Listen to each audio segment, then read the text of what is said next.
The final shovelful of dirt landed with a soft, final thud, a sound of punctuation, the end of a sentence 45 years long. They called it a burial. I called it a victory. The hole they dug for my husband, Richard Sterling, in that perfectly manicured patch of Oregon earth wasn't nearly deep enough to contain the man he was, but it was enough to silence him. For that, I was grateful. The air was damp, smelling of rain and cut grass. My son, David, stood to my right, his hand on my elbow, a gesture that was meant to look like support, but felt more like ownership. He wore an expensive suit, his grief as carefully tailored as his lapels.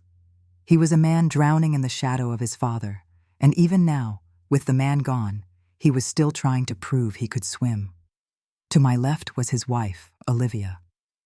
Her black dress was impeccable, her sorrow artfully composed for the camera she held in her mind. Every tear that traced a perfect path down her cheek was a performance. She was an Instagram influencer, a woman whose entire existence was a curated feed of feigned authenticity. Today's post would be titled, "Standing Strong for Family, I Was Sure of It." They flanked me like two well-dressed vultures, performing their roles as the grieving family while I, the 72-year-old widow, felt nothing but the chilling, expansive relief of a cage door swinging open. Later, back at the house, the air grew thick with the scent of lilies and catered food. The house itself, a sprawling mid-century modern masterpiece of glass and stone, had been my prison. Richard had designed it, not for comfort, but for control. Every room had a view of every other room. There were no secrets here, or so he thought. Guests murmured condolences, their words like soft, useless cotton balls. I smiled, nodded, played the part of the fragile, bereaved widow. It was a role I had perfected over decades. Olivia drifted towards me, her movements as smooth and calculated as a cat. She placed a cool hand on my arm. "Elizabeth," she began, her voice a conspiratorial whisper, laced with manufactured sympathy. "I know this is all so much, but we were talking, David and I." David materialized beside her, a loyal soldier answering his commander's call. He nodded gravely. "This house," Olivia continued, gesturing vaguely at the vast living room, at the floor-to-ceiling windows that looked out onto the darkening woods. It's a burden. So many memories. So much upkeep. The market is at its absolute peak right now," David added, his developer instincts overriding any pretense of mourning. "Dad was a smart investor. He would have wanted us to capitalize on the timing." I looked from my son's eager face to my daughter-in-law's predatory gaze. The game. Richard had taught me the game. He called it chess, but it was played with people, not pieces. He'd spent our entire marriage explaining the rules, the gambits, the sacrifices. He'd thought he was training a pawn. He had no idea he was training his successor, and this, right here, was the opening move, the Queen's Gambit, offered by a woman who thought she was a queen, but was nothing more than a pawn with a better wardrobe. "You're thinking of a luxury retirement community, aren't you?" I asked, my voice intentionally thin, a little shaky. "One of those lovely places with activities." Olivia's face lit up, a shark scenting blood in the water. "Exactly. A secure, simple life. No more worries. We'd handle everything. The sale, the finances. You wouldn't have to lift a finger." She wanted my house. David wanted my money.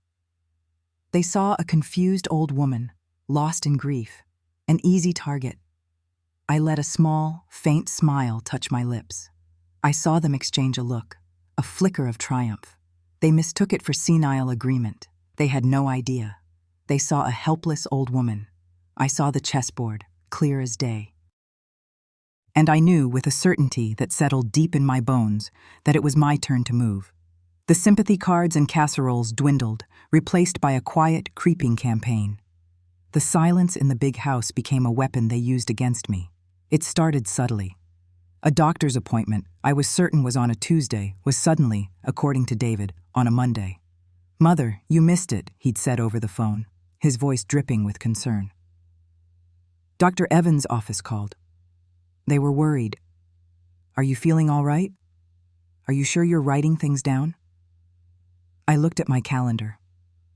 The entry for Tuesday was gone, erased so cleanly you could barely see the indentation.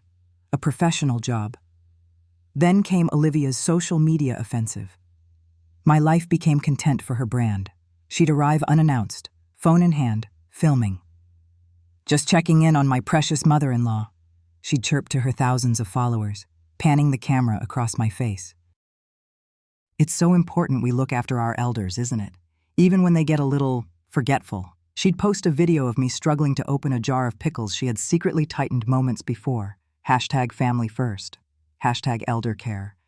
#love. The comments poured in. "You're an angel, Olivia. Your mother-in-law is so lucky to have you. My grandma had dementia, it's so hard. You're a saint."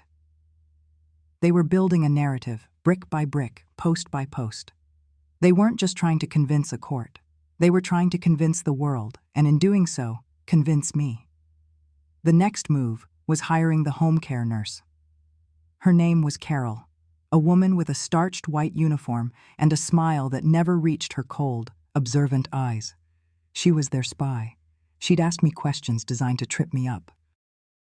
"Now, Elizabeth, did you take the blue pill or the green pill this morning?"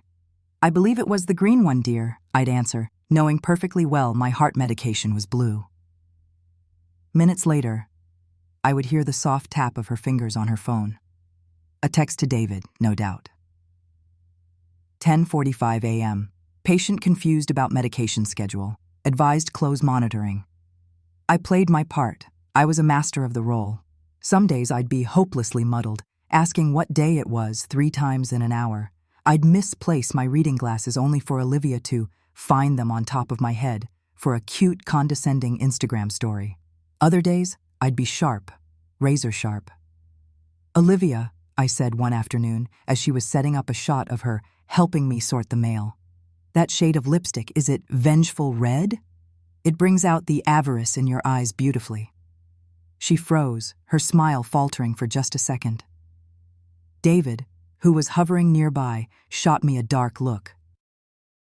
They didn't know what to make of it. Was it a moment of lucidity?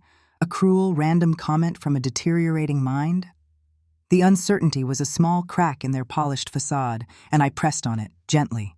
I was testing their resolve, gauging the depth of their greed. I needed to know exactly what kind of game this was going to be. My granddaughter Mia was the one unpredictable piece on the board. She was 19, a computer science major at Reed College, all sharp angles and sharper intelligence. She had Richard's brains, but my heart.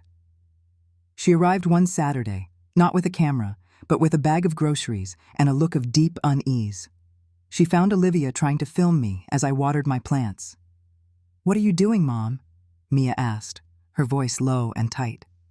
"Just capturing a memory, honey," Olivia said, not lowering her phone. "Grandma looks so sweet." "She looks like a person, not a prop," Mia snapped. "Turn it off." The air went tense. David stepped in.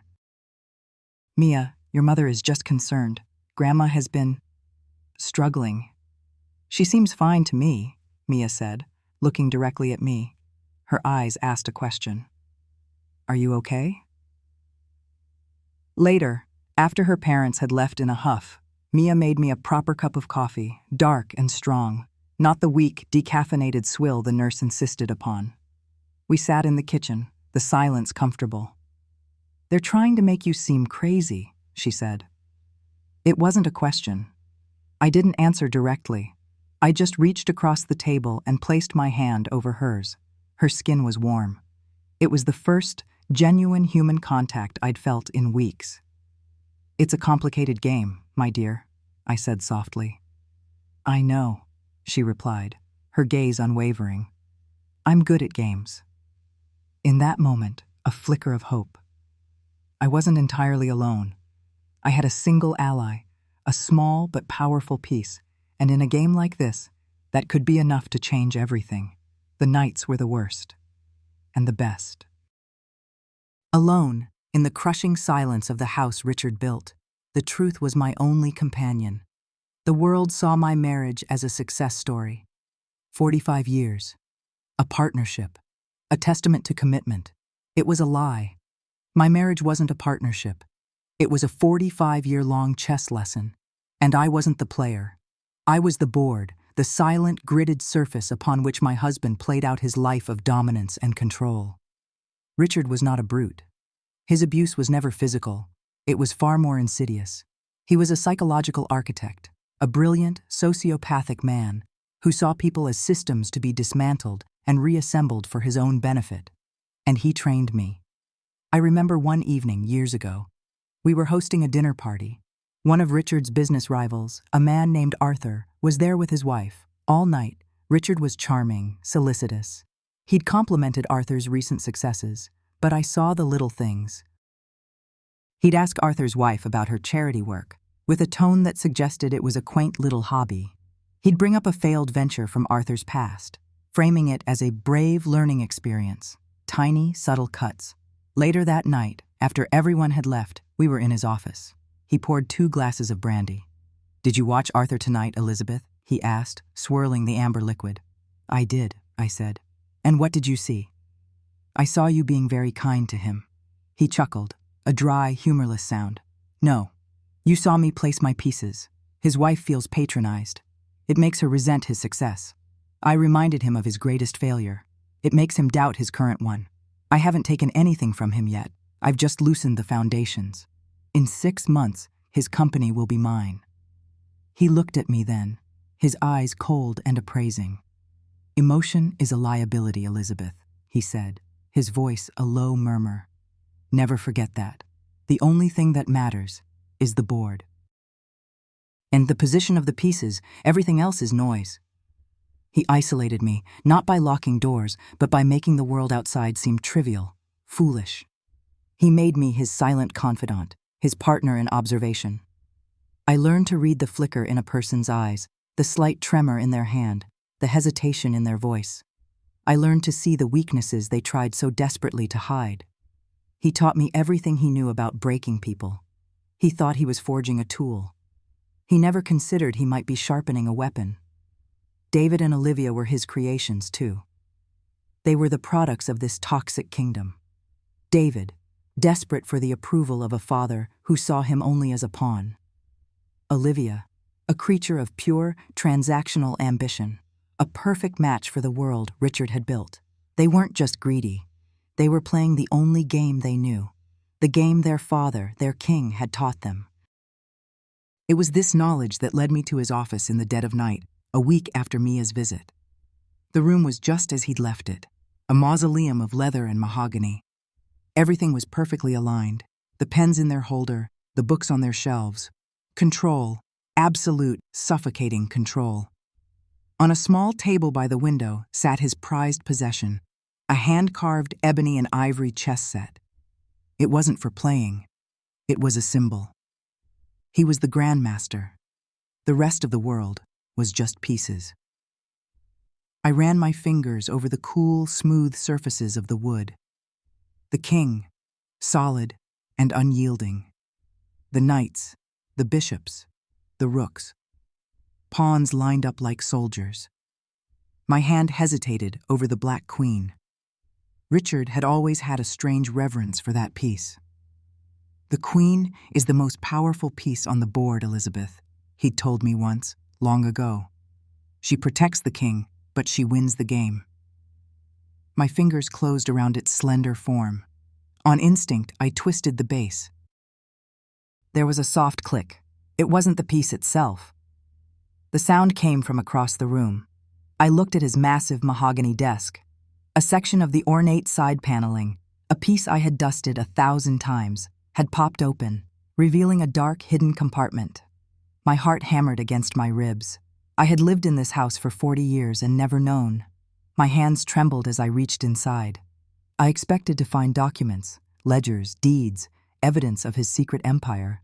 But there was nothing like that. Just 2 items.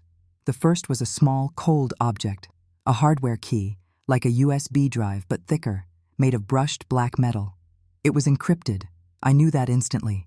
It felt heavy, dense with secrets. Beneath it lay a single folded piece of his personal stationery. I unfolded it. His handwriting, a sharp, precise script I knew better than my own, covered the page. It wasn't a letter. It was a command. The game is yours now. Don't lose. A chill washed over me, so profound it felt like ice water flooding my veins. This wasn't an apology. It wasn't a confession. It was a coronation. He hadn't left me to the mercy of our children. He had left me in charge. All of his secrets, his leverage, his power. It was all on this small, cold piece of metal I held in my hand. He had spent 45 years building an empire of secrets and control, a fortress of fear.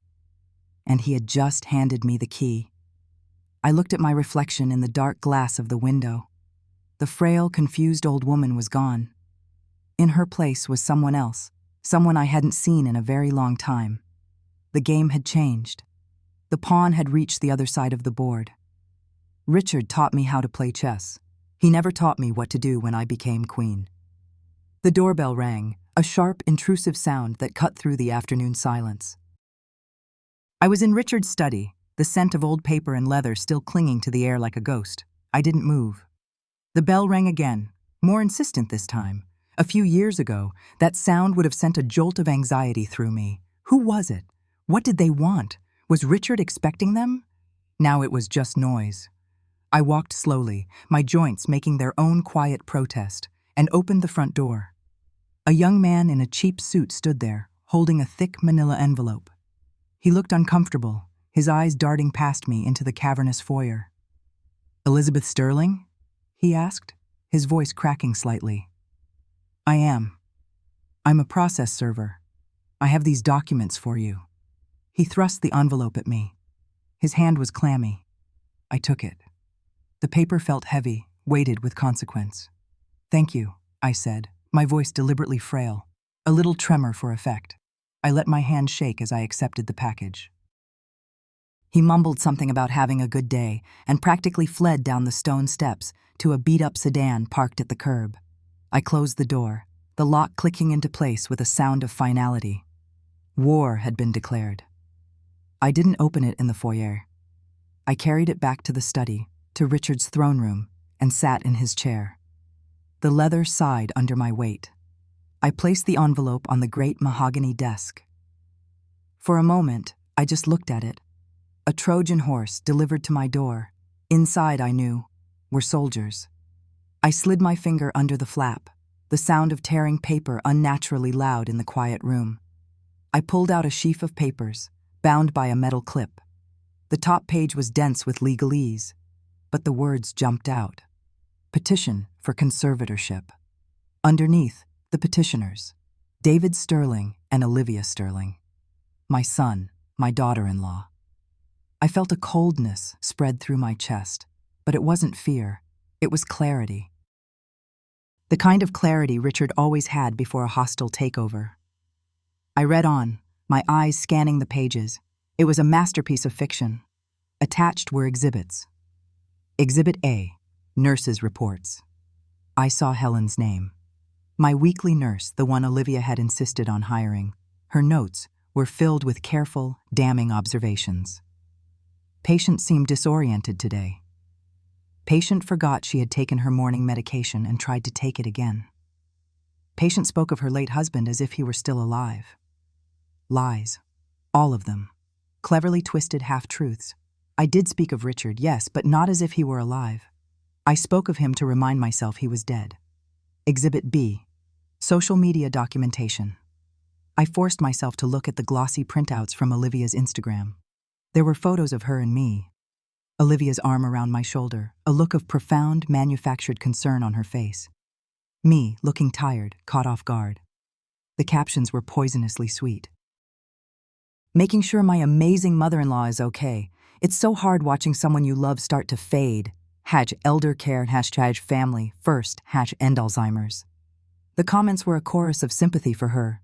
"You're such a good person, Liv. She's so lucky to have you." Sending prayers. She had weaponized pity. Exhibit C was the most audacious. A preliminary psychiatric assessment signed by a Dr. Alastair Finch. I'd never met the man, but David had mentioned him. Mom, a friend of mine, a doctor, is coming by for tea.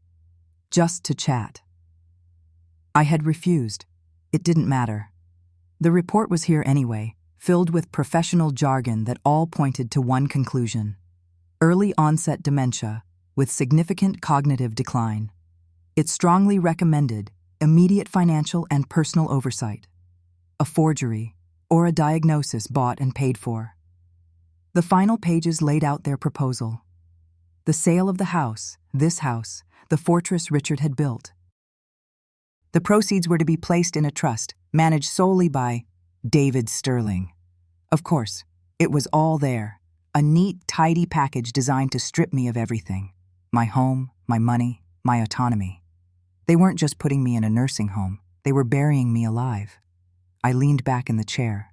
My face, if I could see it, would probably look just as they intended: confused, scared, overwhelmed. The frail old woman, cornered and helpless. But my mind was anything but. It was a chessboard, and I could see the board with perfect clarity. They had made their move, a knight's fork, attacking my queen and my rook at the same time. My freedom and my fortune. It was a powerful opening, aggressive. But they had made a critical error. They assumed they were playing against a pawn. They didn't know they were facing a queen who had been in training for 50 years. I laid the papers down, perfectly aligned with the edge of the desk. Richard had taught me that.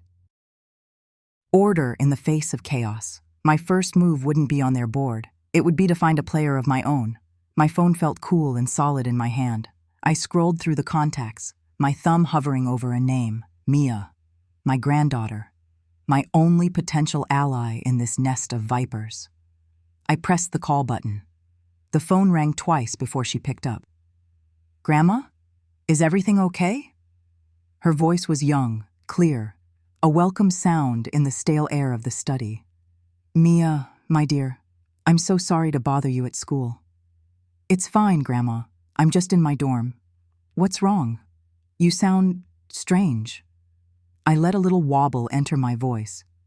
"Oh, it's nothing, dear. It's just, your father and Olivia are worried about me." I paused, letting the silence hang. "They have ideas about what's best for me." "What kind of ideas?" Her tone sharpened. "Suspicion." "Good. They think this old house is too much for me. They think I can't manage my own affairs anymore." I took a shaky breath. "They've hired a lawyer, Mia, a man named Jacob Vance." "Vance? I've heard of him. Dad mentioned him. He's supposed to be a shark." "Yes, a shark. That's the perfect word." I continued, carefully choosing my words. "I need someone to help me, dear, but not one of your grandfather's old friends from the firm. They're all dinosaurs. I need someone modern, someone sharp, someone who understands how things work now, with computers and all this online business." I let my voice trail off, as if the very concept was too much for my frail mind to handle. There was a long pause on the other end of the line. I could almost hear the gears turning in her head. Mia was smart, a coder. She lived and breathed technology. She was also the only one who had looked at me with genuine concern, not predatory pity, since the funeral. "Grandma," she said finally, her voice low and serious. "I know someone. Her name is Sarah Chen. She's young, but she's brilliant. She gave a guest lecture in my friend's law and tech class. She specializes in elder law, but also digital assets, online harassment, that kind of thing. She's supposed to be a fighter." "Sarah Chen," I repeated, as if memorizing it was a great effort. Could you help me contact her, dear? I wouldn't know where to begin." "Of course, Grandma. I'll email her right now and explain the situation. I'll say you need a consultation. I'll send you her details." There was a fierceness in her voice now, a protective instinct, the white knight coming to the rescue of the damsel in distress, the exact role I needed her to play. "Thank you, Mia. You're a good girl." "I love you, Grandma. We'll figure this out." We hung up. I placed the phone back on the desk. Step 1 was complete. I had my lawyer. Now I needed to prepare for my performance. The meeting with Sarah Chen took place 2 days later in a small, sleek office downtown that smelled of fresh paint and ambition. Sarah was exactly as Mia had described. young, probably not yet 30, with sharp eyes that missed nothing and a no-nonsense energy that filled the small conference room. She wore a dark pantsuit, her hair pulled back severely. She looked hungry. "Mrs. Sterling," she said, shaking my hand. Her grip was firm. "I'm Sarah Chen. Mia told me a little, but I'd like to hear it from you. What's going on?"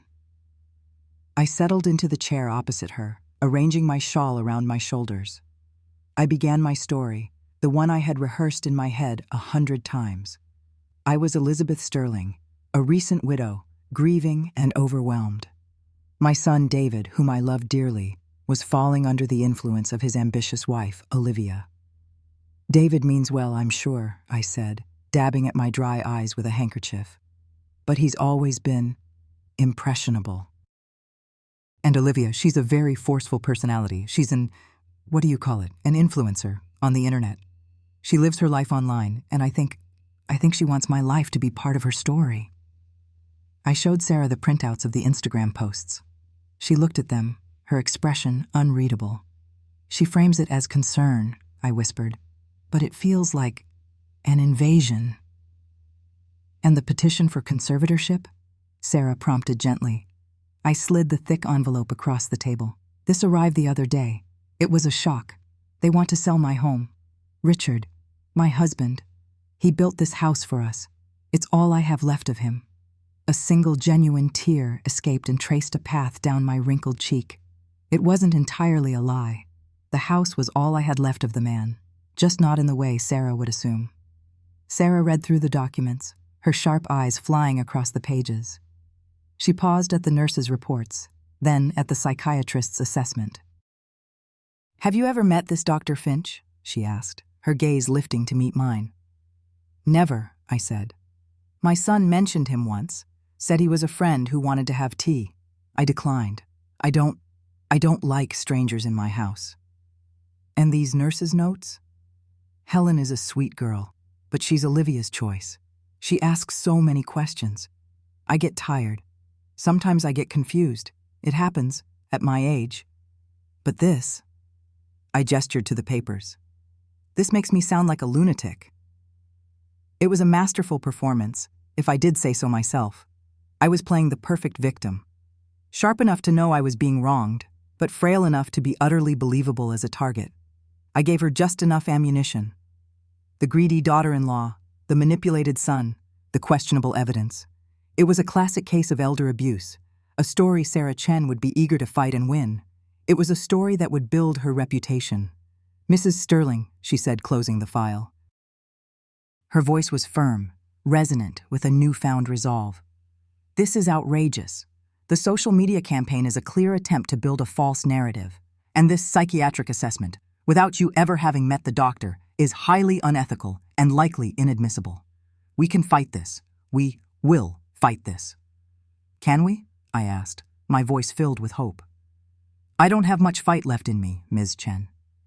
"You don't have to," she said, a small, confident smile touching her lips. "That's what you're hiring me for. Let me be the fighter." I nodded, looking down at my hands. I was playing a dangerous game, even with my own lawyer. I was feeding her a version of the truth, a simplified narrative of good versus evil. I said nothing of Richard's lessons, nothing of the cold, calculating mind that was assessing her, even now. And I certainly said nothing of the small, black object hidden in the secret compartment of Richard's desk, the encrypted hardware key. My ace in the hole.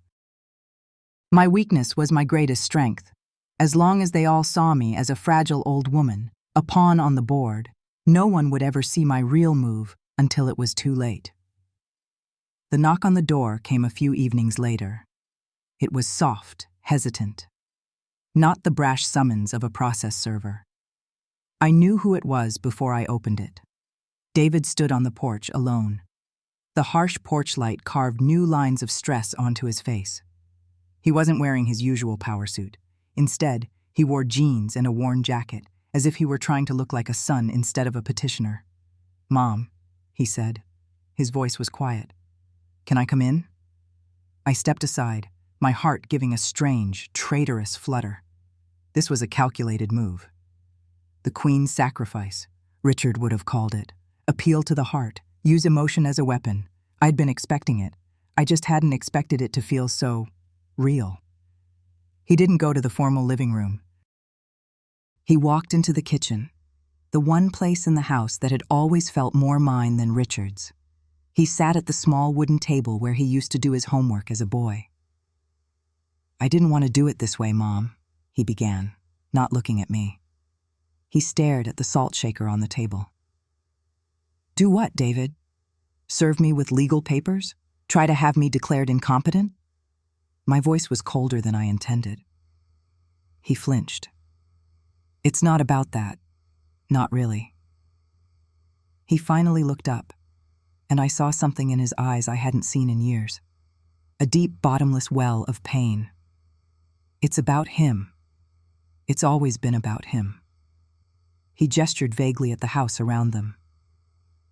"This place. It's not a home. It's a monument to Richard Sterling. Every painting, every chair, every damn book on the shelves, he chose it all to project an image. The powerful man, the master of the universe." His voice grew thick with emotion. "Do you know what it was like, growing up here? It was like being a ghost in his museum. I was never good enough. My grades, my sports, my friends, everything was measured against his impossible standards. He never looked at me like I was his son, Mom. He looked at me like I was a project, a line on his balance sheet, and I was always in the red." He scrubbed a hand over his face. "He never loved me. He only valued me as a potential heir, someone to carry on the Sterling name. And when it became clear I wasn't him, that I couldn't be him, he lost interest. I was a disappointment." This was not a lie. I had seen it. I had lived it, from the other side of the same cage. I had watched Richard mold and shape and ultimately break our son, just as he had tried to break me. "Selling the house," David said, his voice dropping to a near whisper. "It's not about the money, not for me. It's about exorcism. It's about tearing down his monument so I can finally breathe. So I can build something of my own, something that's not tainted by his shadow." His plea hung in the air between us. It was genuine. This wasn't the greedy corporate raider from the legal papers. This was my son, a broken man of 45, still desperate for the approval of a dead father. For a paralyzing moment, I felt a deep, wrenching pang of maternal guilt. What was I doing? This was my child, broken by the same man who had imprisoned me. Was my victory worth his complete destruction? Couldn't I just give him this? Sell the house, take the money, and let him have his peace? Let him escape the shadow. But then, as if he were standing right behind me, I heard Richard's voice, cold and precise as the click of a chess piece on a marble board. The first lesson, Elizabeth. Emotion is a liability. The moment you feel, you lose. Sacrifice your most valuable pieces if it guarantees a win. My son, my most valuable piece. The moment of weakness passed. The warmth in my chest froze over, replaced by the familiar, icy resolve. This wasn't about David's pain. It was about power. His power, or mine. And I had spent 50 years with none. I would not give it up now. I looked at him, my face a mask of gentle maternal sorrow. "David," I said, my voice soft. I hear what you're saying. I do. But this is all happening so fast. I need time to think." He seemed to deflate, the brief flicker of hope in his eyes dying out. "Okay, Mom," he said, standing up. "Just think about it." He walked to the door, a slump in his shoulders that hadn't been there before. He was a piece on the board, a powerful piece, a knight or a rook, but just a piece nonetheless. And I had just sacrificed him. The next morning, I called Mia. "My dear," I said, my voice bright, "I was just tidying up your grandfather's old things. I found one of his old computer drives. It's probably just family photos, but my computer is so ancient, I can't seem to open it. You're so clever with these things. Would you mind taking a look?" Mia arrived that afternoon, her backpack slung over one shoulder. I handed her the hardware key. It was a small black rectangle of plastic and metal, innocuous. "Here it is, dear. Be careful with it. Your grandfather was very particular about his files." She took it, turning it over in her hands. It's a hardware-encrypted key, Grandma. This is serious stuff. You sure it's just photos? I can't imagine what else it would be, I lied smoothly. She plugged it into her sleek silver laptop on the kitchen table. A password prompt appeared. Okay, first layer. Any ideas? Richard was a creature of habit and ego. Try Grandmaster, I said. Mia typed it in. The password prompt vanished, replaced by another, more complex one. Okay, that got us through the first gate. This one's real encryption. AES 256. This might take a while. But it didn't. She worked for less than an hour, her fingers flying across the keyboard, muttering to herself about backdoors and legacy code. Richard, for all his brilliance, had been arrogant. He probably never imagined anyone would get this far. Suddenly, Mia went still. I'm in, she whispered. A file directory bloomed on her screen. The folder names weren't Vacation 2005 or Christmas Party. They were names. Names of politicians, CEOs, judges. Grandma? Mia's voice was thin, horrified. What is this? She clicked open a folder. Inside were subfolders: audio, financial, surveillance. She clicked on an audio file. A man's voice, thick with panic, filled the kitchen. The funds have been transferred to the Cayman account, just like you said. The SEC filing is clean. No one will know. Just please, destroy the tape.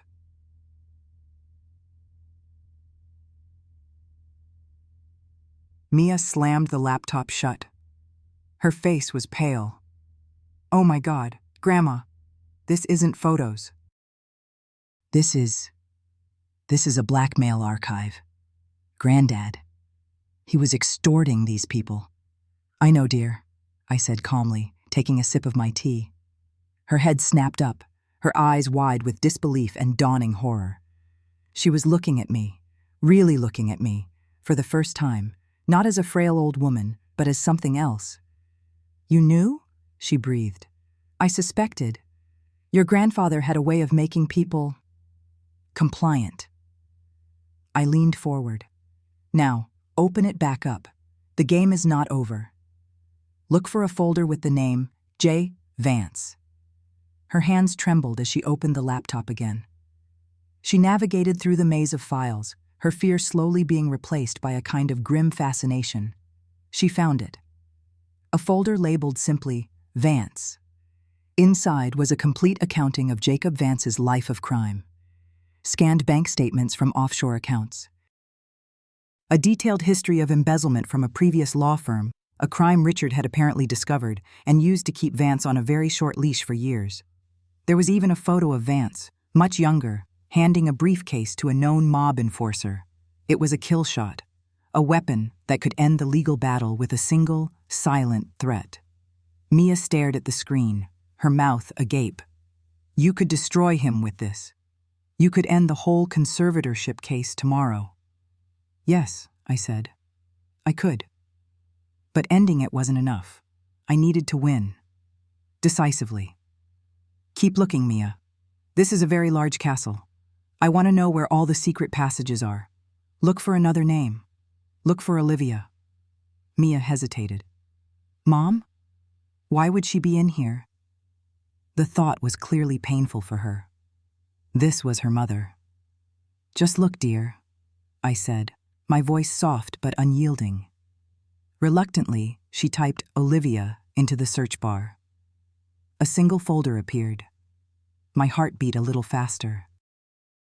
This was the move that could change the game entirely. Mia clicked on it. The contents were different. It wasn't about crimes, not in the same way as Vance's file. It was about desperation. There were financial records for a small family-run textile company, DuPont Textiles. Olivia's maiden name. The records showed the company teetering on the verge of bankruptcy about 10 years ago. Then a sudden, miraculous infusion of capital from a shell corporation, one of Richard's. He had saved her family from ruin, but the price was steep. There were emails, transcripts of phone calls. Olivia feeding Richard gossip and information about her wealthy social circle, her friends, even her own family. She had become one of his pawns, an informant in his vast network, all to keep her family's business afloat. And then, the final brutal twist. Another document, a promissory note. It was a massive, impossibly large debt, personally guaranteed by Olivia, owed to another of Richard's companies. It was entirely fabricated, a piece of financial fiction, but it was legally binding. It was the chain he had used to bind her to him. Mia pushed the laptop away, a look of profound sickness on her face. "So the money from the house?" she whispered. "They wanted it to pay him back, to pay off a fake debt he created to control her." It all clicked into place. Olivia's frantic aggression, her desperate campaign on social media, her pushing David. It wasn't just greed. It was the thrashing of a trapped animal. She wasn't a predator. She was just another one of Richard's victims, caught in a different kind of cage. I looked at the screen, at the web of deceit Richard had spun. Olivia was my adversary, yes, but she was also something more valuable. She was a leverage point. Her motivations weren't complex like David's. They were simple, primal. Fear. And fear, as Richard had taught me so well, was the easiest emotion to control. The board had just become much clearer, and I knew exactly what my next move would be. The grandfather clock in the hall was the only sound for a long time, its pendulum a slow, heavy metronome counting down to a moment none of them could yet define. Sunlight, thick with the dust of a house that had held its breath for decades, slanted across the Persian rug, illuminating the battlefield. My living room. It had been Richard's stage, and now it was mine. I sat in my usual armchair, the one with the worn velvet arms that knew the shape of my sorrow. But today, there was no sorrow in me. There was only a stillness, a cold, clear calm like the surface of a frozen lake. Beside me, Mia sat poised, her fingers resting on the trackpad of a sleek, dark laptop. Her face was a mask of neutrality, but I could feel the tension humming off her, a low-frequency vibration of loyalty and fear. The laptop was connected by a single, almost invisible cable to the enormous smart television mounted on the wall opposite me, its screen a black, silent mirror reflecting the room's occupants. On the silk brocade sofa, my son David sat with the easy, entitled posture of a man who has never been told no. He adjusted the cuffs of his expensive shirt, a small, smug smile playing on his lips. He thought this was a formality, the final nail in the coffin of my independence. Beside him, Olivia was a study in practiced perfection. Her hair, her makeup, the casual yet costly drape of her clothes. It was all a brand. She scrolled through her phone, feigning boredom, but her thumb moved too quickly, betraying a crackle of nervous energy. She wanted this done. She wanted the keys. She wanted the money. Between them sat their hired gun, Jacob Vance. He was exactly the kind of lawyer Richard would have despised for his lack of subtlety and appreciated for his pliable ethics. He was all polished shoes, a sharp suit, and a predatory gleam in his eyes. He'd arranged his leather briefcase on the antique coffee table, its brass latches gleaming like teeth. He looked at me with an expression of performative pity, the kind a butcher might give a lamb. My own lawyer, Sarah Chen, sat in the chair opposite me. She was young, sharp, and radiating a controlled, righteous anger on my behalf. Her notes were arranged neatly in her lap, her arguments memorized, her resolve firm. She believed she was here to fight a straightforward, if ugly, case of elder abuse and financial predation. She had no idea she was a pawn in a much older, much darker game.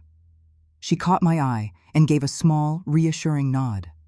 I returned it, a silent apology for the role I was about to make her play. "Well," Jacob Vance began, his voice a smooth, deep purr that filled the quiet room. "Shall we begin? I do have a tea time at 3. He smiled, showing perfect white teeth. "My clients, David and Olivia, are here today out of profound love and concern for you, Elizabeth. I want to make that abundantly clear from the outset." David nodded, his face a caricature of filial piety. "We just want what's best for you, Mom.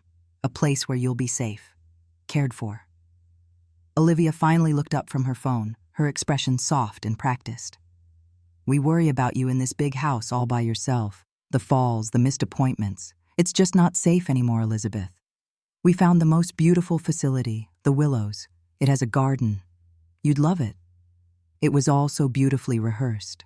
The concerned son, the caring daughter-in-law, the compassionate legal counsel. A perfect little play. Richard would have been proud of their opening moves, but he would have been prouder of mine. Sarah Chen leaned forward, her voice crisp and clear, cutting through their syrupy performance. "Mr. Vance, let's dispense with the theatrics.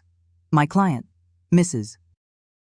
Sterling, is perfectly capable of managing her own affairs. We have medical evaluations confirming her cognitive faculties are well within the normal range for a woman her age. The incidents you've documented are easily explained, and in some cases seem to have been exacerbated by your client's interference." Vance chuckled, a low, condescending sound. "Ms. Chen, with all due respect, you've known Elizabeth for what? A few weeks. David is her son. He has seen the decline firsthand, the erratic behavior, the confusion. We have a video, you know, a rather distressing one, of Elizabeth wandering her own garden, looking quite lost. Olivia was so concerned she felt she had to document it." Olivia chimed in, her voice dripping with false sympathy. "I hated doing it. It felt like such a violation, but I thought, if people could just see, they'd understand why we're so worried." Sarah's jaw tightened. "A video you then posted to your public Instagram feed with the hashtag #PrayingForMeFamily? That's a curious way to show private concern." "My followers are a supportive community," Olivia shot back, her mask slipping for a second to reveal the steel beneath. "They offer strength in difficult times." "And generate engagement for your lifestyle brand," Sarah countered coolly. "That's enough," Vance interrupted, holding up a hand. "This isn't productive. The fact is, we have a compelling case for a conservatorship.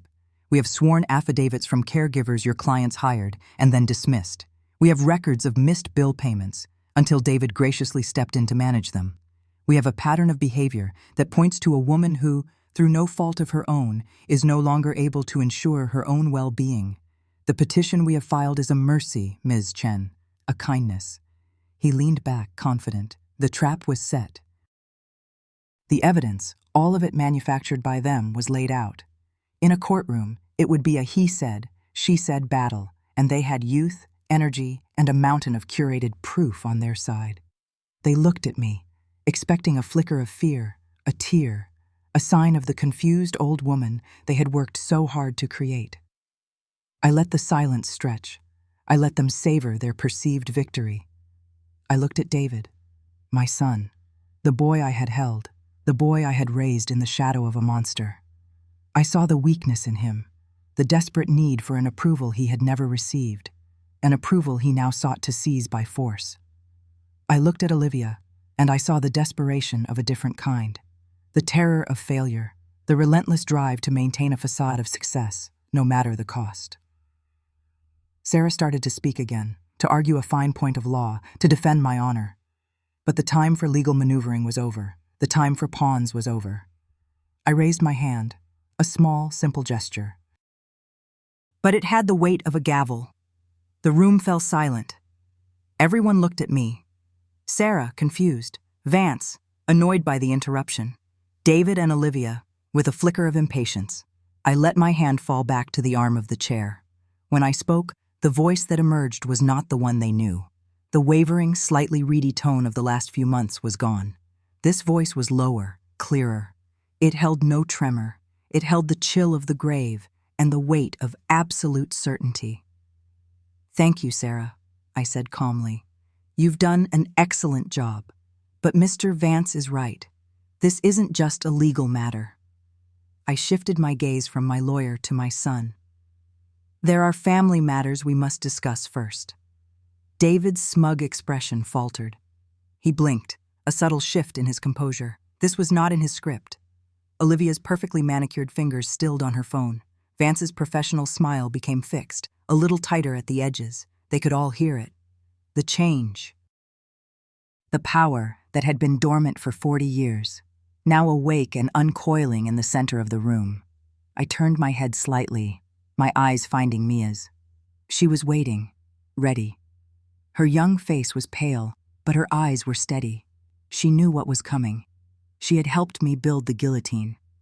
"Mia," I said, my voice as even as a steel rule. "Please play the video, the one labeled Richard's Confession." Vance let out a short, incredulous laugh. "A confession? What is this, a soap opera? Richard's been dead for months. What nonsense are you trying to pull, Elizabeth?" David scoffed, trying to regain his footing. "Mom, this is just sad. Stop it, you're embarrassing yourself." "Play it, Mia," I repeated, my gaze locked on David. Mia's finger tapped the trackpad. A soft click echoed in the silent room. The black mirror of the television flickered to life. But it wasn't the blackmail material on Jacob Vance. It wasn't the file on Olivia's family debt. Not yet. That was a different kind of weapon, for a different kind of kill. This was personal. This was for David. The face that filled the 55-inch screen was Richard's. But not the Richard they had buried. Not the shrunken, withered man of his final years. This was Richard in his prime. Richard at 50, his hair still dark, his eyes sharp and merciless. The faint lines of arrogance etched around his mouth. He was vibrant, powerful. He sat in his study, in the very chair I had sent to the thrift store last week, a glass of amber liquid in his hand. The image was flawless. The lighting, the focus, the subtle shift of his weight in the chair. It was a ghost, summoned from the ether of ones and zeros. The room was utterly still. I could hear Olivia draw a sharp, shocked breath. David stared, his mouth slightly agape. He looked like a boy seeing his father walk through a wall. And then the ghost spoke. Mia had done her work perfectly. Using hundreds of hours of old home movies, business presentations, and dictaphone recordings, she had rebuilt his voice, synthesized his soul. It was him. The cadence, the condescending timbre, the subtle, cruel amusement. The Richard on the screen did not look at the camera. He looked past it, as if speaking to someone just out of frame, but his words were aimed like a rifle. "David," the digital ghost began, and my son flinched as if struck. "I suppose you're watching this because your mother finally decided to grow a spine. Or more likely, you've pushed her into a corner from which there is no other escape. It always came to that with you, didn't it? Pushing, always pushing, but never with any real force. Just the annoying, persistent pressure of a fly against a window pane." Vance was already on his feet. "What is this? This is inadmissible. This is a fabrication, a deep fake. It's libelous." I didn't even look at him. My eyes were on David. His face, so recently a mask of smug confidence, was beginning to crumble. The blood had drained from it, leaving a pasty gray pallor. The video Richard continued, his voice calm, analytical, and utterly devastating. "I tried to make something of you. I truly did. It was a project, like building a portfolio or orchestrating a hostile takeover.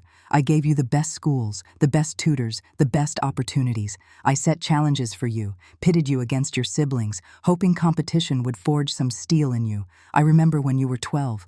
You brought home a trophy from the yacht club regatta. You were so proud. You stood there holding that cheap silver-plated cup, your eyes shining, waiting for my approval." David's hands began to tremble. He clasped them together in his lap, a desperate attempt to still them. "I looked at you," the ghost of his father said, swirling the drink in his glass, "and I felt nothing. Not pride, not even disappointment. Just a profound sense of boredom. You hadn't won because you were a superior sailor, David. You won because I paid the club commodore to tamper with the rudder on Michael Peterson's boat. The boy who was actually talented. You didn't earn that trophy. You were given it, like everything else in your life." "Stop it," David whispered. It was a raw, hoarse sound, the plea of a child in the dark. "Make it stop." Olivia reached out and put a hand on his arm, but her touch was hesitant, her own face a mask of horrified fascination. She was watching her husband, her partner in this crime, being dismantled atom by atom. The confession was relentless. It was a systematic deconstruction of a man's entire life. The deepfake Richard recounted every manipulated success, every engineered failure, every moment of praise that was a lie, every word of encouragement that was a tool. "You thought I was teaching you to be strong," the voice from the screen continued, a note of clinical detachment in its tone. "I wasn't. I was teaching you to be dependent. On my money, on my name, on the fear I cultivated in you. Every time you came to me with a business idea, I would find the flaw, magnify it, make you feel small and foolish. Not because the ideas were all bad, some were surprisingly adequate, but because your confidence was a threat to my control. A confident son might walk away. A broken one will always stay, begging for scraps from the table." David was making a sound now, a low, guttural noise caught in his throat. His eyes were wide, fixed on the screen, seeing not a digital creation, but the monster of his childhood, more real and more terrible than he had ever allowed himself to remember. "And your mother," Richard's ghost said, a flicker of something that might have been contempt crossing his features. "She was the perfect tool to manage you. Her softness, her endless capacity for forgiveness. I knew you would always run to her, and she would always soothe you, patch you up, and send you right back to me for the next lesson. A perfect, self-sustaining system of abuse." Then, the digital. Richard finally turned his head. He looked directly into the camera, directly at David. His eyes were cold, black holes in the screen. "Let me be clear, so that even you can understand. This isn't a confession. It's a final performance review. And the conclusion is inescapable. You failed. You failed to be strong. You failed to be clever. You failed to be anything more than what I allowed you to be." He leaned forward, his face filling the screen, immense and terrifying. "You were never a son to me, David. You were just a piece on the board, a pawn I pushed forward to see what would happen. And you were a disappointment." The words hung in the air, echoing in the terrible silence that followed. A pawn. A disappointment. The psychological blow was absolute. It was the execution of a soul. The carefully constructed man, the real estate developer, the confident head of the family, shattered into a million pieces. David's face, which had been a frozen mask of horror, suddenly crumpled. It was like watching a building implode. His features collapsed inward, the artifice of adulthood vanishing in an instant. A sob ripped through him, a wrenching animal sound of pure, unadulterated pain. He bent double, his forehead nearly touching his knees, his shoulders heaving. The sobs were uncontrollable, the ragged, gasping cries of a small boy who has been told the one thing he has always feared was true. The man was gone. All that was left in his place was a broken child, weeping for a father's love he had never had, and now knew, with certainty, he would never have earned. Olivia stared, her face white with shock. She pulled her hand back from his arm as if he were on fire. Her plan, her future, her escape from her own financial prison, it was all dissolving in the sound of her husband's weeping. This broken thing on the sofa was not the partner she had signed up for. He was useless to her now. In the ringing silence, broken only by the harrowing sound of David's grief, Jacob Vance finally found his voice. He spun to face me, his face flushed with fury, his professionalism incinerated. "This is an outrage," he sputtered, pointing a shaking finger at the screen, which Mia had now blanked. "A cruel, disgusting fabrication. I will have you sanctioned for this, Ms. Chen. We will sue for emotional distress, for slander. This is a technologically generated lie, a deep fake. It proves nothing." He was blustering, trying to rebuild the frame of the legal world he understood, a world where evidence could be disputed and truths could be spun. But his words were just noise. They had no power here. I didn't respond to him. I didn't even acknowledge his tirade. I simply ignored him, as if he were a buzzing fly. My gaze remained on the scene before me, the sobbing wreck of my son, the horrified statue of his wife. This was the true battlefield, and the war was already over. Slowly, deliberately, I leaned forward. My hand went to a small stack of papers on the end table beside my chair, hidden until now by a decorative lamp. I picked up the top item. It was a single photograph printed on glossy paper. I didn't look at it. I didn't need to. I knew what it showed. I held it out. Vance, in the middle of his rant, fell silent. He looked from my face to the photograph in my hand. His lawyer's instincts, his predator's senses, told him this was it. The other shoe. The real checkmate. He hesitated. I said nothing. I simply held it. Finally, he took a step forward and then another, his movements stiff. He reached out and took the photo from my fingers. His eyes dropped to look at it. The photograph was innocuous, mundane, even. To an outsider, it would mean nothing. It was a picture of a man in a lightweight summer suit, looking slightly uncomfortable in the tropical heat. The man was Jacob Vance. He was standing in front of a bank. The sign on the building read, Cayman National Bank Trust Company. In the bottom right corner of the photograph, a digital timestamp was burned into the image. It noted the date and the exact time. 2:17 p.m., a date I knew, and he knew. He was officially listed on court records as having been in a deposition in Portland, Oregon, for the entirety of that day. It wasn't a smoking gun in the sense of a crime being committed. It was simpler. It was a simple, undeniable, irrefutable piece of evidence that he was a liar. It was a loose thread, and Richard had taught me that if you find one loose thread on a man like Jacob Vance, you can pull on it until his entire life unravels. I didn't say a word. I didn't have to. I just watched him. I saw the change. It wasn't dramatic. It was a subtle, internal collapse. The color drained from his already flushed face, leaving it a waxy, mottled white. A tiny muscle in his jaw began to twitch. He swallowed, a dry, audible click in his throat. His eyes, which had been blazing with righteous fury moments before, were now wide, with a dawning, sickening understanding.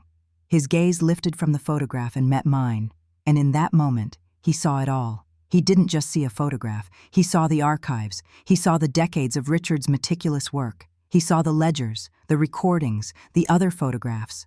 He saw the file with his name on it.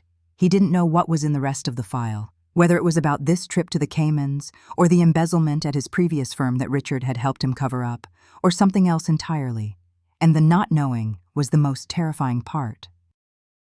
He understood, with the sudden, cold clarity of a man staring into an open grave, that I didn't just have this one picture. I had everything. And he saw the woman sitting in the armchair, not a frail, confused old woman. He saw the Queen. He saw Richard's wife, Richard's student, and now Richard's successor. He saw a person who had just psychologically vivisected her own son with a manufactured video and hadn't even flinched. He understood that I would have no more compunction about destroying his career and his life than I would about swatting a fly.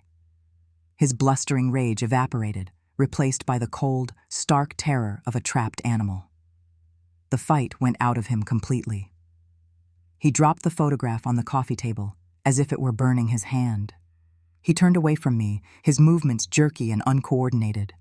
He began stuffing his papers haphazardly into his briefcase, his hands trembling so badly he could barely work the latches. "Olivia," he said, his voice a choked whisper, "we're leaving." Olivia looked at him, then at the sobbing form of her husband, then back at me. Her face was a canvas of confusion and fear. "What? What is it? What was that picture?" "We are dropping the petition," Vance said, not looking at her. He snapped his briefcase shut. "I am advising my clients, I am advising you, to drop the conservatorship petition, immediately." "But why?" Olivia stammered. "We were winning. David." Vance grabbed her by the arm, his grip surprisingly strong.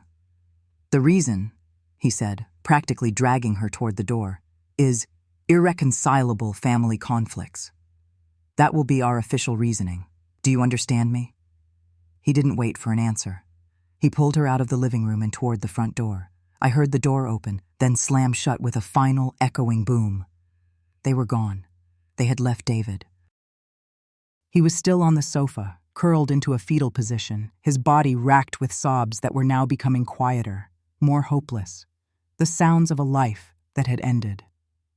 The room was silent again, save for that terrible, broken weeping. The sunlight had shifted, and the room was growing darker. I had won. Not by proving my sanity, not by exposing a crime. I had won by demonstrating, in the quietest, most terrifying way possible, that I had the power to do so. It was a victory of pure, absolute control. Mia finally moved. She slowly closed the laptop. The soft click of the lid was deafening in the silence. She looked at me, and the expression in her eyes was one I had never seen before. The simple, loving admiration she'd always held for her grandmother was gone. In its place was a new, chilling mixture of awe and profound fear. She was looking at a stranger. She had helped me load the weapon and aim it, but she had never truly understood the person who was willing to pull the trigger. She had thought she was helping a victim find justice. She was only now beginning to realize she had been the apprentice to a queen, helping to secure a dark and terrible throne. I looked at the wreckage of my son on the sofa. I felt a flicker of something, a distant echo of maternal instinct, a ghost of a pain. But it was faint, muffled. Richard had taught me his lessons too well. Sacrifice your most valuable pieces if it ensures the win. David had been a pawn, and now he had been sacrificed. The game was over. The board was clear. I was the only one left standing. The silence that followed was not peaceful. It was the heavy, suffocating silence of a vacuum, the kind that rushes in after a catastrophic explosion. David sat on the Persian rug, not in a chair, but on the floor, curled in on himself like a withered leaf. The sounds that came from him weren't cries of anger or grief. They were small, broken whimpers, the noises of a child lost in the dark, a child who had just seen the monster under the bed and realized it was wearing his father's face. The deep-fake Richard had not just broken him. It had unwritten him, erased every pillar of his identity until nothing was left but the terrified boy who was never good enough. Olivia was a statue carved from ice. Her perfectly made-up face was a mask of utter horror, her eyes fixed not on the screen, but on me. She wasn't looking at a mother-in-law. She was looking at the architect of this ruin. Her mind, I could see it whirring, was not processing the emotional devastation. It was calculating the extent of my knowledge, the depth of my power. She was seeing the strings Richard had attached to her family and realizing with dawning, stomach-churning terror that I now held them all. Sarah Chen, my young, brilliant lawyer, stood beside me, her own composure fractured. She had known the plan, of course. She had helped set the stage. But seeing it executed, seeing the raw psychological carnage, was another thing entirely. She looked at me, her expression a mixture of professional admiration and profound human shock. She had thought she was representing a clever, wronged woman seeking justice. She was only now beginning to understand that justice was never the point. The point was victory. Total, unconditional, annihilating. Vance, their lawyer, had already gathered his things. He hadn't said a word after I slid the photograph across the table.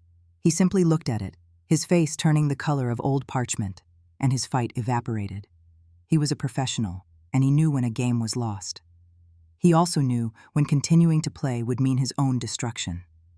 He mumbled something to Olivia, a suggestion to leave, but she didn't seem to hear him. She was trapped in my gaze.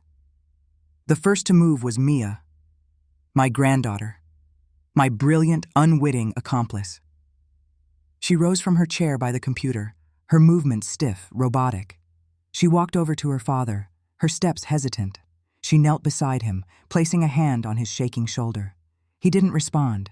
He was gone, lost in the wreckage of his own mind. Mia looked up from the shell of her father, her eyes finding mine across the room. The awe that had filled them moments before, the thrill of our shared victory, had curdled into something else, something cold and sharp. Fear, a deep, primal fear. She had helped me build the guillotine, had sharpened the blade and pulled the rope, believing we were executing a tyrant. Now she saw her own father's head in the basket, and she was looking at the new monarch on the throne, and she was terrified. The days that followed were a series of quiet, efficient procedures. There were phone calls. Doctors with somber voices speaking of acute psychotic breaks and trauma-induced regression. David was moved to a private facility, a quiet, sterile place with manicured lawns and gentle staff.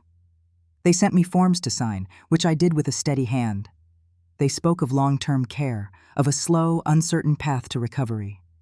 I listened patiently, offered the appropriate responses, and wired the funds to cover everything. It was the last duty of a mother, performed with the detached precision of an accountant closing a ledger. I felt nothing, no guilt, no sorrow. Richard had taught me that sentiment was a liability. You don't grieve for a captured pawn. You simply remove it from the board and focus on the remaining pieces. Olivia was a ghost. For 2 days she remained locked in the guest room. I heard no sound from within. On the 3rd morning she was gone. She hadn't packed much. A single suitcase. She left behind her designer clothes, her collection of shoes, the expensive laptop she used to manage her online empire. She left it all behind, like the shed skin of a life she could no longer inhabit. I walked through her abandoned rooms. The air was thick with the scent of her expensive perfume, a floral ghost in an empty space. Her phone lay on the nightstand. I picked it up.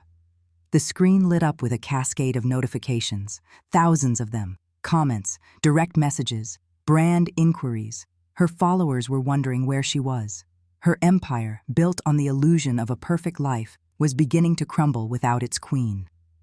I scrolled through her Instagram feed, picture after picture of a smiling, beautiful woman living a life of curated joy. It was all a lie, of course. A fragile cage built to hold back a terrifying debt. Now, the cage was broken, and she had flown, not to freedom, but into hiding.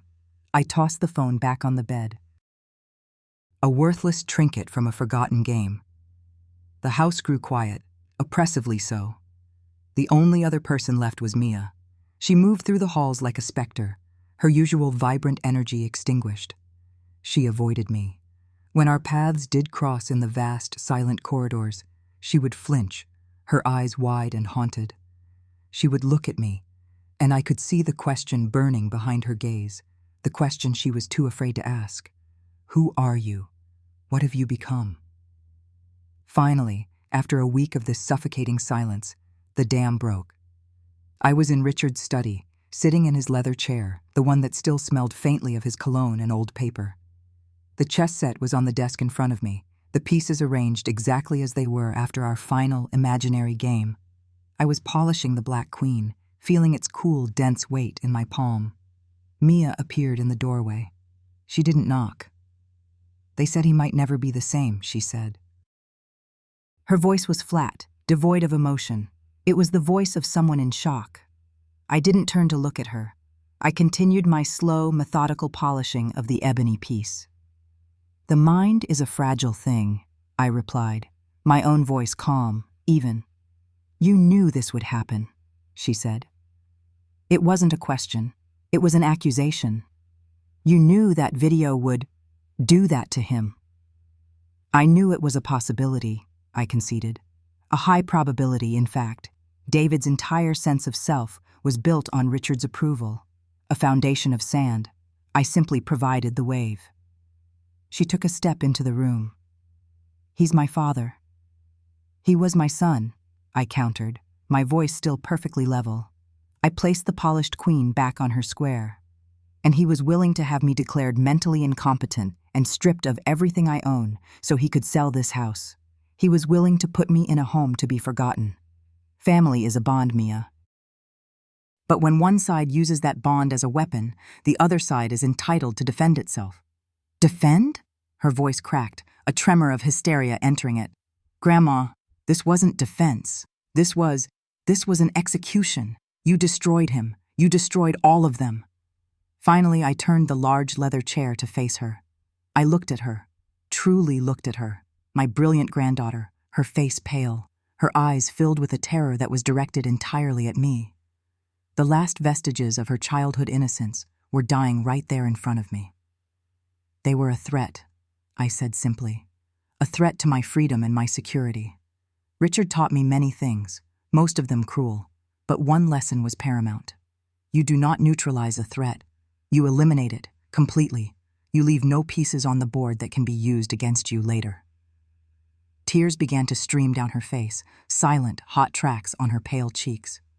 And me, was I a piece too? The smart little pawn you moved into position to build your weapon? A flicker of something, not quite regret, but perhaps a cold acknowledgement, passed through me. You were an asset, I corrected her gently. A very valuable one. And you performed your function beautifully. You should be proud. Her face twisted in disgust. Proud? I helped you break my father. I helped you chase my mother away. I thought we were the good guys. I thought we were saving you from the vultures. Vultures, yes, I agreed. A small, humorless smile touching my lips. But you misunderstood the nature of the conflict, my dear. It was never about a lamb defending herself from vultures. It was about one predator establishing dominance over the others. The realization dawned on her face, a slow, horrifying sunrise of understanding. The house, she whispered. It was never just about the house. No, I said, my voice dropping to an almost conspiratorial hush. It was never about the house. The house was the board. The game was for what the house represented: control, power, the legacy Richard left behind. I gestured to the encrypted hard drive sitting on the corner of the desk, the fortress, as Mia had called it. That was always the prize. She stared at the small black device as if it were a venomous snake. Richard's blackmail files. You're not going to destroy them. Again, not a question. A statement of dawning horror. Destroy them? I let out a soft, dry laugh. It was a sound that didn't belong in this house, a sound Richard would have recognized. My dear, you don't destroy a king's arsenal. You seize it. You learn to use it. You improve upon it. Mia took a step back, her hand flying to her mouth. The look in her eyes was no longer just fear. It was revulsion. She was looking at a monster she had helped create, or rather, a monster she had helped unleash. Who are you? She breathed, the words barely audible. I leaned forward in the great leather chair, feeling it creak under my weight. I felt its power, Richard's power, flowing into me. Or perhaps it was my own power, finally uncaged after a lifetime of dormancy.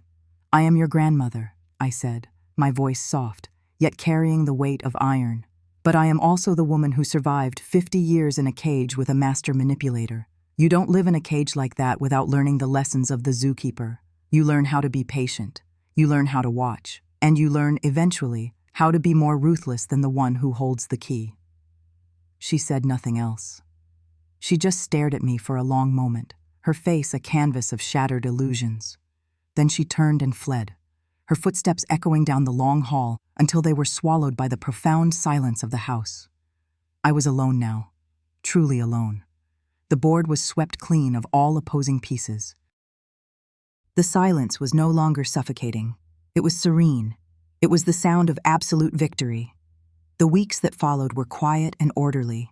I established a new routine.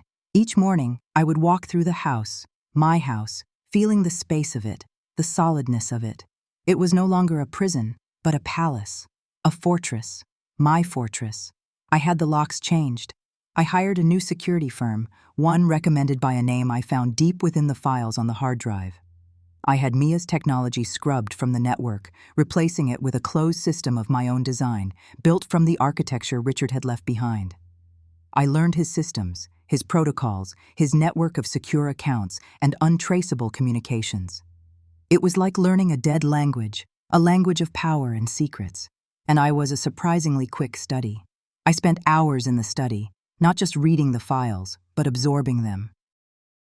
They were a map of the hidden scaffolding of power that held up the world, the weaknesses, the sins, the secret debts of powerful men and women. It was Richard's life's work, his true masterpiece, a symphony of human frailty. The autumn leaves turned from green to gold, then to a brittle brown, carpeting the lawn in a sea of decay and rebirth. The oppressive silence of the immediate aftermath had transformed. Now, it was a calm, contemplative quiet. The quiet of a command center between operations, the quiet of a throne room. I would sit at Richard's desk, the polished wood cool beneath my fingers, and I would play chess against myself, white against black, testing strategies, exploring possibilities. I was no longer just playing Richard's game. I was refining it. One crisp afternoon, as a low golden sun slanted through the study window, it happened. A sound I hadn't heard before. It wasn't the house phone or my personal cell. It was a low, insistent buzzing. I traced it to the bottom drawer of Richard's desk. Tucked away beneath a stack of old stock certificates was a small, featureless black phone. A burner. The kind you can't trace. The screen was lit up with a notification from an encrypted messaging app, an icon I recognized from Richard's files. My heart didn't race. It settled into a slow, steady, powerful rhythm. I picked up the phone. It felt heavy in my hand, a dense little brick of secrets. The message was from a contact, labeled only with a single, cryptic initial. A United States senator, I knew from the files. A man whose career Richard had saved and therefore owned. The message was short, the language coded but clear. We have a problem that needs solving. Awaiting instructions from the Grandmaster. Grandmaster. Richard's code name. His title among this shadow cabinet of the compromised and the powerful. They didn't know he was dead. Or if they did, they assumed his empire had a succession plan. They were reaching out, testing the waters, looking for the new hand on the tiller. For a moment, I just stared at the words on the screen. I could ignore it. I could throw the phone away, erase the hard drive, and live out my days in this quiet, beautiful house, a free woman. I could end the game right here. I looked at the chessboard on the desk. My gaze fell on the Black Queen, regal, powerful, the most versatile and dangerous piece on the board. Richard had always called me his queen, but he'd meant it as a consort, a beautiful piece to be protected by the king. He had been wrong. The queen protects no one. The queen attacks. The queen rules. A small, chilling smile formed on my lips. It was not the weary, knowing smile of a survivor. It was the thin, sharp smile of a predator. I had not dismantled my husband's empire of secrets and fear.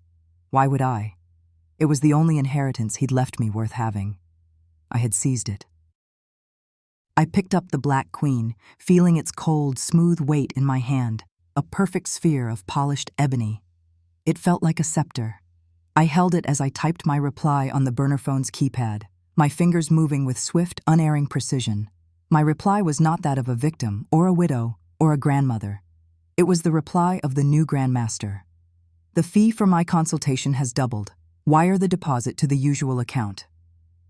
I hit send. Then with a deliberate, steady hand, I placed the Black Queen not on her starting square, but in the absolute center of the board, on square D5, a position of total dominance from which she could strike in any direction. The king was a figurehead. The power was here, in my hand. The game wasn't over, it had just begun. And a new and far more ruthless player was in control.